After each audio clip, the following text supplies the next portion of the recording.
Somalilandela kuma doorsadeen muuqaal si kastoo jiro meel fog caalanka mudnaanile dhulkana muhiimiya caalanka mudnaanile dhulkana muhiimiya Somalilandela kuma doorsadeen muuqaal si kastoo jiro meel fog caalanka mudnaanile dhulkana muhiimiya caalanka mudnaanile dhulkana muhiimiya baradii hal abuurkiyo waxay hargeysi kugu tiri haddii cod halaasiye ruux loo hibeeyo ku hormoodi jiro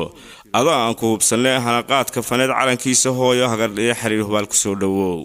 mareer ku taaliyo sidii lama dhabiyada ama dhagaxalun waa lagu haweeyo hubaal bandhigaaga qalbiye isku hiroobiyo dad baa isku heli doonay horta xiriir soo dhawow marbibsaday fogaantaada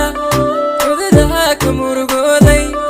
marbibsaday hawraar cuddoon iyo murti aan la hurayn inaad harqin doonto hadalkama jooge ubaxyada hadiyada hablahan ku sidiye haweenka maxaa tiri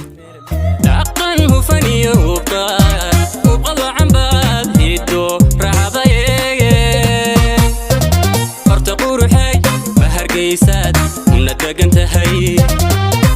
horta quruxay ma hargeysaad una degan tahay haddaba bandhigan xiriir oo la filayo inuu noqon doono kii ugu saamaynta badnaa ee gabagabada sanadkan 2020 ayaa wuxuu ka qabsoomi doonaa hoteelka Mango Garden